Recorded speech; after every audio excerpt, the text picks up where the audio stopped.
Hello friends, എല്ലാവർക്കും ഇന്നത്തെ വീഡിയോയിലേക്ക് സ്വാഗതം. 2-3 ദിവസമായിട്ട് ന്യൂസ് ഭയങ്കരമായിട്ട് പോയിക്കൊണ്ടിരിക്കുകയാണ്. സുമിത്ത് വേറെ വിവാഹിതനായി, അതുപോലെ തന്നെ ഡിവോഴ്സായി, അതിന് ശേഷമാണ് വിവാഹിതനായി എന്നൊക്കെ പറഞ്ഞ് ന്യൂസ് ഇങ്ങനെ കറങ്ങിക്കോട് നടക്കുകയാണ്. അത് വല്ലതും സത്യമാണോ എന്നുള്ളൊരു കാര്യം അന്വേഷിച്ച സമയത്ത് അങ്ങനത്തെ ഒരു കാര്യം ഒന്നും തന്നെ ഇല്ല. അതുണ്ടായിരുന്നെങ്കിൽ സുമിത്ത് തന്നെ പങ്കുവെച്ചേനെ. അതൊക്കെ ചുമ്മാതാണ്, അങ്ങനെ ഒന്നും തന്നെ ഇല്ല. നേരത്തെ ഇതേ കണക്ക് ഉണ്ടായിരുന്ന ഒരു ന്യൂസ്, അതിനെപ്പറ്റി ഞാൻ ആ സമയത്ത് പറഞ്ഞിട്ടുണ്ടായിരുന്നു. ഇപ്പം വേറെ കല്യാണം കഴിച്ചു എന്നാണ് അടുത്ത ന്യൂസ് വന്നിട്ടുണ്ടായിരുന്നത്. സോ സുമിത്തും അതുപോലെ തന്നെ ഹിമയെ പറ്റി എല്ലാവർക്കും അറിയാവുന്ന ഒരു കാര്യമാണ്. അവരൊക്കെ ഒരുമിച്ച് കുറേ നേരം ടിക്ടോക്കും കാര്യങ്ങളൊക്കെ ചെയ്തിട്ടുണ്ടായിരുന്നു. ഭയങ്കര ആരാധകരുള്ളൊരു സോഷ്യൽ മീഡിയ കപ്പിൾസും കൂടെ ആയിരുന്നു. പക്ഷേ ഇടയ്ക്ക് വെച്ച് അവർ ഒരുമിച്ചുള്ള വീഡിയോ ഒക്കെ നിന്നു. അത് കഴിഞ്ഞിട്ടുണ്ടെങ്കിൽ രണ്ടുപേരും തനിയാണ് വീഡിയോ ചെയ്തുകൊണ്ടിരുന്നത്. ഹിമയാണെങ്കിൽ വീഡിയോസ് ഇപ്പോഴും ഇടുന്നുണ്ട്. സുമിത്താണെങ്കിൽ ഇപ്പോൾ സിനിമ അങ്ങനത്തെ കാര്യങ്ങളൊക്കെ പറഞ്ഞ് അതിൻ്റെ കൂടെയാണ് പോകുന്നത്. അല്ലാതെ അവർ ഡിവോഴ്സ് ആയെന്നോ ആ ഡിവോഴ്സ് കൺഫേം ചെയ്ത രീതിയിൽ ആരും ഇവിടെ മറുപടി ഒന്നും തന്നെ പറഞ്ഞിട്ടില്ല.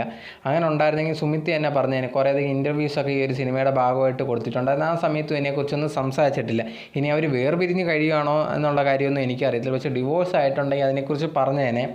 കുറേയധികം ന്യൂസ് ഇങ്ങനെ ഫേക്കായിട്ട് പോയിക്കൊണ്ടിരിപ്പുണ്ടായിരുന്നു. അതൊക്കെ റിയലാണോ എന്ന് വെച്ചാൽ അതൊന്നും റിയലല്ല. ആരും സുമിത്തോ വേറെ കല്യാണം കഴിച്ചോ അങ്ങനെയൊന്നും തന്നെ ചെയ്തിട്ടില്ല. അങ്ങനെയൊക്കെ ഉണ്ടായിരുന്ന ഈ പോസ്റ്റും കാര്യങ്ങളും വന്നതിന് അതൊന്നുമില്ല.